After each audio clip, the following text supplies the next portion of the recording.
6 के पास रहती हूँ और ये घटना शुक्रवार रात को हुई जब मैं अपने पति से बहुत बड़ी लड़ाई के बाद घर से निकली।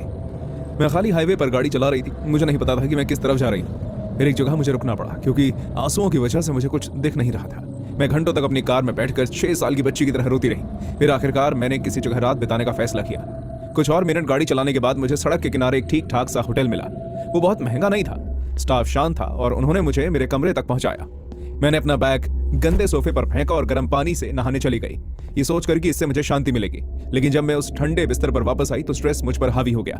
मुझे अपनी 20 साल की उम्र से ही कभी कभी स्लीप पैरालिसिस होता रहा है। ये तभी होता है जब मैं इमोशनली बहुत परेशान होती हूँ। जिन लोगों को कभी स्लीप पैरालिसिस नहीं हुआ है उनके लिए ये एक डरावनी सिचुएशन होती है। मेरा दिमाग जागा रहता है जबकि मेरा शरीर बंद हो जाता है, जिससे मैं बीच में फंस जाती हूँ।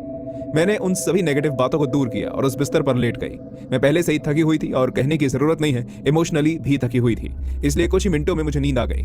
पहले कुछ घंटों तक मैं गहरी नींद सोई, लेकिन अचानक मैं जाग गई। मुझे तुरंत पता चल गया कि क्या हो रहा है। मेरी आंखें खुली थी, छत पर टिकी हुई थी। मेरे सीने पर एक भारी ना दिखाई देने वाला वजन महसूस हो रहा था।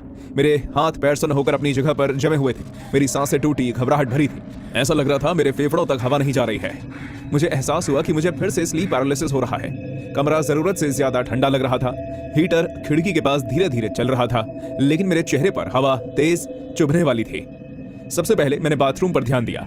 लाइट बंद थी। फौरन मुझे लगा कि यहाँ कुछ ठीक नहीं है। मैं कभी भी पूरी तरह अंधेरे में नहीं सोती। मुझे साफ याद था कि बिस्तर पर जाने से पहले मैंने वो लाइट जलाई थी। मुझे यह भी याद था कि स्विच पर मुझे थोड़ी हिचकिचाहट हुई थी। अब बाथरूम का दरवाजा अंधेरे से भरा हुआ था। मैं खुद को जगाने की पूरी कोशिश कर रही थी, लेकिन मुझे पता था कि मैं ऐसा नहीं कर सकती क्योंकि ये कुछ ऐसा नहीं था जिसे मैं कंट्रोल कर सकूं। मैं उस पल के बीतने का इंतजार कर रही थी। तभी मुझे अपने चेहरे पर हवा का एक झोंका महसूस हुआ। खिड़कियां बंद थी और मुझे 200% यकीन था कि हवा ऊपर से आई थी, जैसे किसी ने मुझ पर सांस छोड़ी हो। मेरी नजरें छत के वेंट की तरफ गई।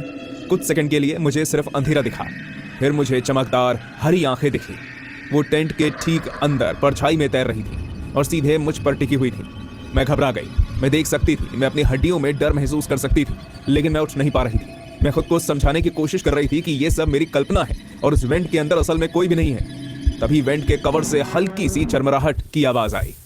वो धीरे धीरे हिला, बस कुछ इंच बाहर की ओर झुका। धूल पतली ग्रे धारियों में मेरे तकिए पर गिरी। अगले कुछ सेकंड तक वेंट के अंदर के अंधेरे ने मुझे घबराहट में डाल दिया। मैंने आंखें बंद करने की भी कोशिश की, लेकिन मैं नहीं कर पाई। मैं उस अंधेरे वेंट को घूरती रही, अभी भी ये मानते हुए कि मैंने उन आंखों की कल्पना की थी। तभी एक सर धीरे धीरे बाहर निकला। अब उस वेंट के अंदर एक आदमी था और वो पूरी तरह गंजा था।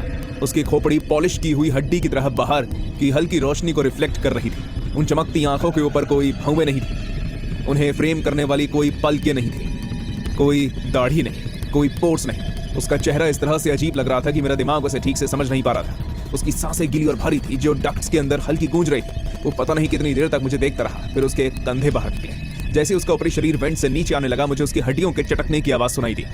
मैं चीखना चाहती थी और जितना हो सके दूर भागना चाहती थी, लेकिन फिर से मैं मूर्ति की तरह बिस्तर से चिपक गई थी। धीरे धीरे उसने अपना हाथ वेंट से नीचे किया।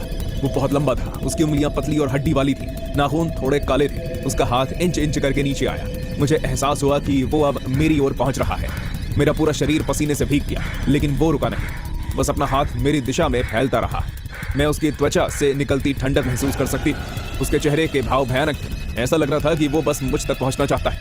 मेरा गला हिला, कोई आवाज नहीं आई। अचानक उसकी एक उंगली मेरी नाक से 1 इंच से भी कम दूरी पर रुक गई। उसने पहली बार पलक झपकाई और फिर एक कर्कश शैतानी आवाज में कहा, उनमें से ज्यादातर चीखते हैं और चले जाते हैं, लेकिन तुम रुक ही रहे। मुझे ये पसंद आया। मैं अभी भी ये समझने की कोशिश कर रही थी कि ये सब मेरे दिमाग में हो रहा है। तभी मेरी खिड़की के ठीक बाहर बिजली गिरी। मेरा शरीर झटके से सीधा हो गया और मैं चीख पड़ी। आवाज मेरे गले से जोर से निकली। बाथरूम की लाइट जल रही थी और जब मैंने वेंट को देखा तो वो सील था। कमरा खाली था। मैंने उस कमरे में 1 सेकंड भी और नहीं बिताया। सीधे अपनी कार की ओर भागी और सुबह होने तक वही रही। जब सूरज आखिरकार पेड़ों के ऊपर से निकला तो मैं अपनी बहन के घर चली गई। रास्ते में मैंने खुद से बार बार वही बात की कि यह सब मेरा वहम था। 3 हफ्ते बाद आधी रात को 2 बजे मेरी जिज्ञासा जाग उठी। मैं अपने फोन को घूर रही थी जब मैंने उस होटल को गूगल किया। ज्यादातर रिव्यू खराब मेंटेनेंस और कमजोर वाईफाई के बारे में थे, लेकिन एक रिव्यू पढ़कर मेरी रूह कांप उठी। किसी ने बताया था कि आधी रात को उसे ऐसा लगा जैसे कोई वेंट से उसे देख रहा हो। मुझे एक और रिव्यू भी मिला जिसमें रिव्यू करने वाले ने गंजे आदमी के बारे में सपना देखने का जिक्र किया था। मेरे हाथ कांपने लगे। मैंने वो बातें कभी किसी को नहीं बताई थी। आज तक मुझे नहीं पता कि मैंने जो देखा वो सच था या नहीं, लेकिन कभी कभी जब मैं रात को जागती रहती हूँ तो मुझे अपने चेहरे पर सीधी ठंडी हवा महसूस होती है। उसके बाद मुझे सोने के लिए गोली लेनी पड़ती है।